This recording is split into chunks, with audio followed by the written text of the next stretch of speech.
Olá, queridos amigos. Eu sou um servo de Deus. Essa é a nossa gota de sabedoria de hoje. Estamos falando, nessa série de gotas, sobre vencendo as síndromes do retrovisor e do para-brisa. Interessante quantas respostas eu tive de pessoas que começaram a refletir acerca da dificuldade de tirar uma radiografia da sua alma.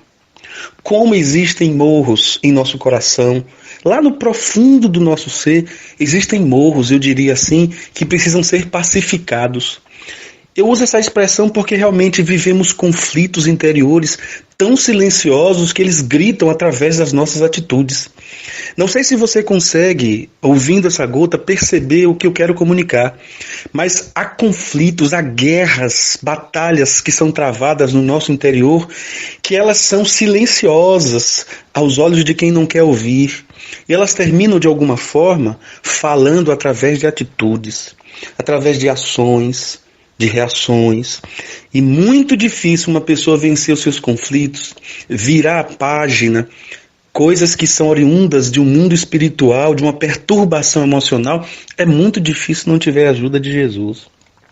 É comum as pessoas pedirem a bênção de Deus quando as coisas não estão muito bem. É comum as pessoas buscarem a Deus quando as coisas fogem do seu controle. Mas nós precisamos entender que Deus não é um garoto de recado. Deus está o tempo todo presente, preparado para estar conosco e fazer acontecer aquilo que nós não conseguimos fazer acontecer. Nessa série que eu falo, a síndrome do retrovisor e do para-brisas, vencendo essas síndromes, eu me lembro do profeta Jeremias. O profeta Jeremias, ele foi considerado um profeta chorão, um profeta, digamos assim, extremamente passional. Dentre tantas coisas que esse profeta já falou, ele começou a conversar com Deus, dizendo que ele não iria para lugar nenhum. Porque ele não sabia falar, ele começou a colocar defeito em você. E Deus disse: Jeremias, para onde eu te mandar, você vai. Ou seja, Jeremias, a direção que eu inclinar, você tem que ir, Jeremias. Sabe por quê? Você está botando defeito em você, mas você esqueceu que fui eu que te fiz. Eu te escolhi antes do ventre da sua mãe. Então, você que escuta essa gota, por mais que você e eu não entendamos, há em Deus um projeto para a nossa vida. Há em Deus uma direção.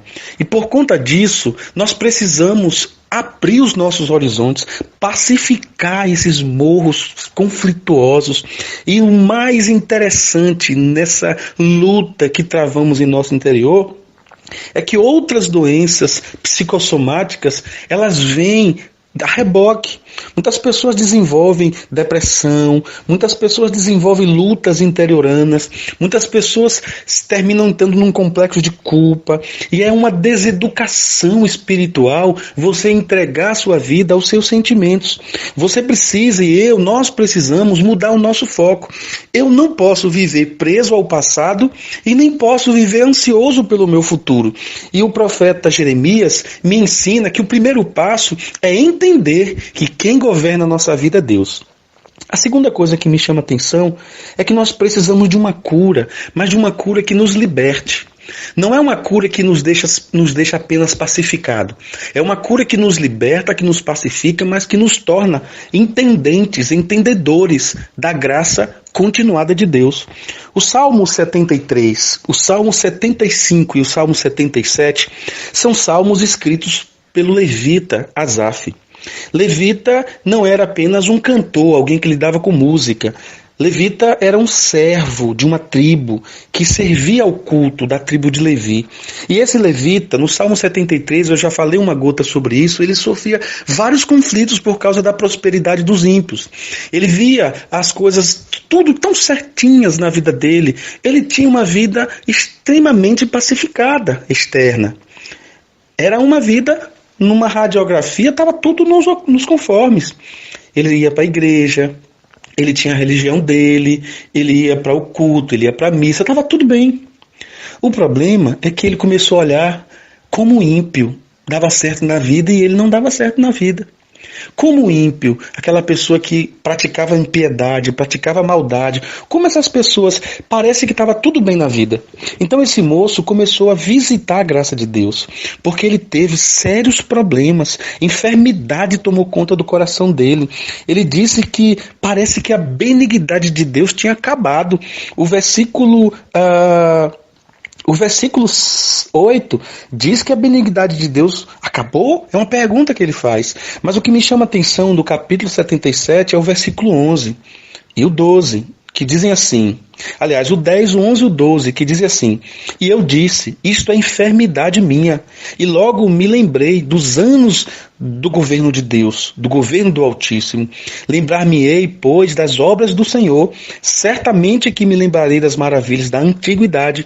Meditarei também todas as tuas obras e falarei dos teus feitos. Tá vendo? Esta é uma inspiração para o meu coração e para o seu coração. A síndrome do retrovisor nos mantém presos no passado, é um saudosismo crônico. A síndrome do para-brisa nos deixa ansiosos, preocupados com o porvir. E esse salmista, ele começou a descobrir o sucesso da sua vida, não foi através de um curso, não foi através de uma religião, de um culto ou de uma missa. Ele começou a descobrir a sua libertação quando ele entregou seu coração 100% nas mãos de Jesus. O morro da alma dele foi pacificado.